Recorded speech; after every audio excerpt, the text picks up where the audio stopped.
కీర్తనల గ్రంథము 147 అధ్యాయం 3వ వాక్యం మనకు ఇలాగ సెలవిస్తుంది. గుండె చెదిరిన వారిని ఆయన బాగు చేయువాడు, వారి గాయములను కట్టువాడు అని రాయబడి ఉంది. ఆమె మనం వాక్యం విందామా? Praise the Lord. చెత్త కంటే ఇది తీసివేసింది ఆ దేవుని వాక్యం. ఆ చెత్త కంటే జాగ్రత్త సుమి, దేవుడు చూస్తున్నాడు. ఆయన మందిరంలో మనం కూర్చున్నాం. నీ ప్రవర్తన, నీ మనస్సు, నీ విధానము అన్ని క్షుణ్ణంగా ఎరిగిన వాడు. నువ్వు ఎలా వాక్యం ఇచ్చినో వాడికి బాగా తెలుసు. హల్లెలూయా. కొంచెం నా మాటలు కటువుగా ఉంటే ఏం పర్వాలేదు, అర్థం చేసుకుంటే ధన్యుడు ధన్యురాలు అంతే, దీవించబడతారు. ఏంది ఎట్లా మాట్లాడుతున్నారు అనుకుంటే నీ ఇష్టం. స్వచ్ఛమైన బోధ కఠినంగానే ఉంటుంది.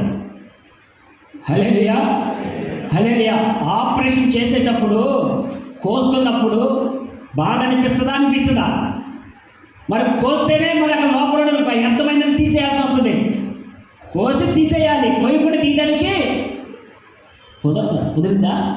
బాధ అనిపిస్తుంది కోసి. అట్లాగే మనలో ఉన్న వ్యర్థమైనది, దేవునికి అయిష్టమైనది తీసివేయాలంటే దేవుడి వాక్యము నీకు ఆపరేషన్ చేస్తుంది, సర్జరీ చేస్తుంది. బాధగానే ఉంటుంది, ఇబ్బందిగానే ఉంటుంది, కష్టంగానే ఉంటుంది. అయినా ఓర్చుకో, భరించు, విను, బాగు చేయబడతావు.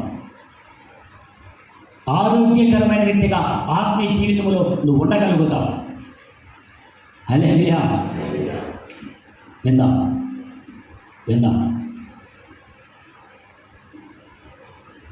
వర్షం ఎప్పుడు పడుతుందో గూఢమాతికి బాగా తెలుసు. ఆ నల్లటి మేఘముల నుండి గుప్తమయ్యున్న నీరు మేఘమును చీల్చుకొని వర్షముగా పడటం అనేది జరుగుతుందో, ఆ పడుతున్న వర్షపు నీటి బిందువులను తెరిచిన తన నోటిలోనికి ఎంత కావాలో అంత పోనిచ్చి తన దాహాన్ని గూఢమాతు తీర్చుకుంటుంది. తన ప్రాణము త్రెప్పరలేటట్లుగా చేసుకుంటుంది.